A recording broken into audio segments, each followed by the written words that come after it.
L'UNEF est donc au cœur des débats en France d'une façon qui semble assez surprenante. Alors, le dernier épisode, c'est samedi 27 mars, une interview d'Audrey Pulvar, candidate aux élections régionales pour le Parti socialiste, et qui donc répondait à une question sur les désormais fameuses réunions en non-mixité de l'UNEF.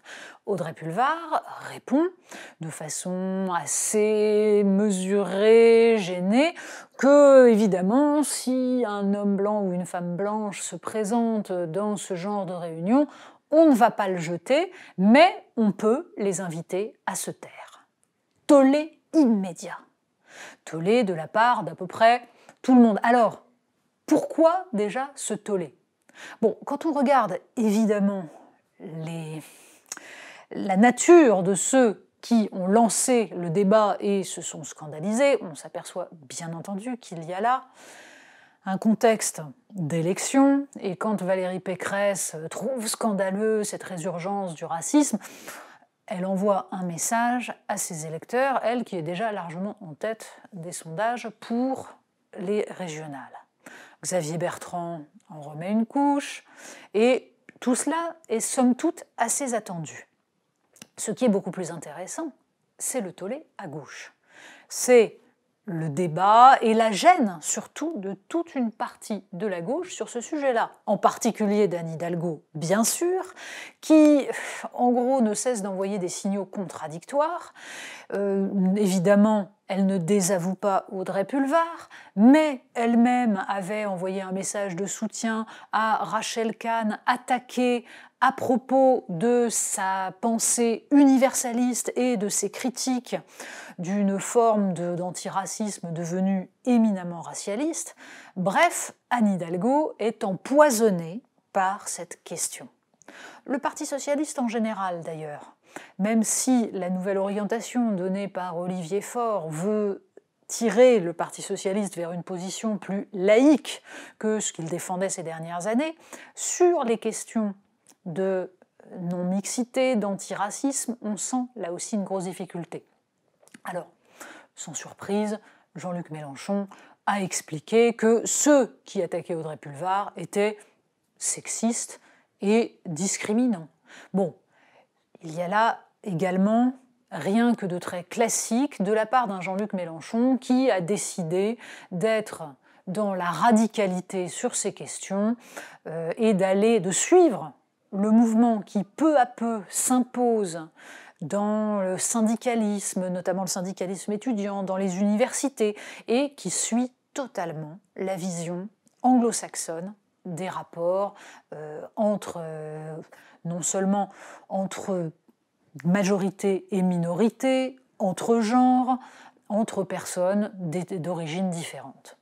Alors, la question est de savoir si réellement la gauche a trouvé là un point de non-conciliation. On se souvient de la fameuse phrase, d'ailleurs, là aussi volontairement provocatrice, de Manuel Valls, et sans doute à la fois maladroite et excessive, et très politicienne, sur l'idée de deux gauches irréconciliables. Il s'agissait là aussi de se donner des gages et d'incarner à lui seul la laïcité, ce qui fait d'ailleurs qu'il l'a totalement cornerisé. Pour autant, sur cette question des réunions en non-mixité, y a-t-il un point d'achoppement sur lequel la gauche devrait clarifier les choses, c'est-à-dire tout simplement se positionner? Oui, sans doute. La question est intéressante. Le débat, par exemple, à l'émission C'est ce soir entre Laura Adler et Rachel Kahn, pose cette question de savoir ce que produisent des réunions en non-mixité. Et il faut essayer de regarder cette question sans a priori. Quand Laura Adler explique que le MLF a organisé dès les années 70 des réunions entre femmes, il y a là quelque chose que l'on comprend parfaitement, mais qui pour autant peut être remise en question. Ce n'est pas parce que le MLF l'a fait que c'était forcément bien. Laura Adler défend cela en expliquant qu'une parole a surgi qui était intéressante et qui n'aurait pas surgi sans l'absence des hommes. Est-ce qu'il faut considérer que la parole qui surgit dans ces moments-là est forcément plus intéressante et bénéfique que si des hommes, en l'occurrence puisqu'on parle de non-mixité de sexe, surgiraient. En fait, le problème posé par ces réunions en non-mixité, c'est la concentration d'une pensée qui n'est pas contredite et qui du coup se renforce dans ses propres certitudes.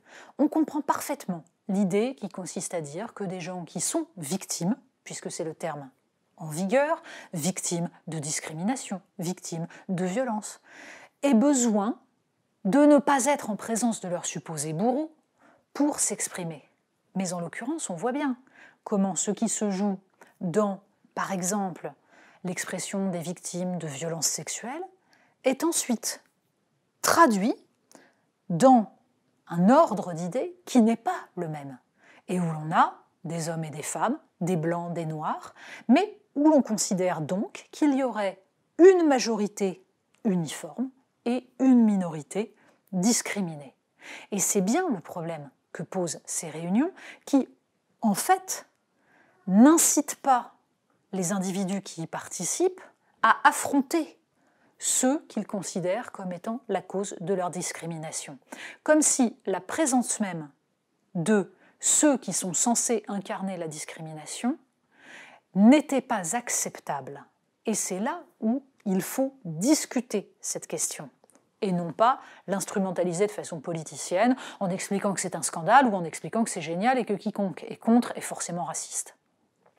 Que la gauche, dans sa volonté de progrès, de lutte contre le racisme, d'amélioration de l'organisation de la société, pose ces problèmes-là calmement, serait absolument nécessaire. Ce n'est absolument pas ce qui se passe, et l'on voit bien comment les prises de position d'un Jean-Luc Mélenchon qui explique immédiatement que tout ça est sexiste, puisqu'on s'attaque à Audrey Pulvar, contribuent à empêcher ce débat calme, posé, qu'il faudrait avoir.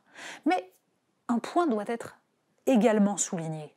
Non, il ne s'agit pas du point essentiel qui fracture la gauche. C'est un des problèmes que rencontre la gauche aujourd'hui. Mais focaliser uniquement là-dessus et oublier la question du rapport au progrès, la question du rapport au néolibéralisme, donc à l'Union européenne dans son organisation actuelle, les questions économiques.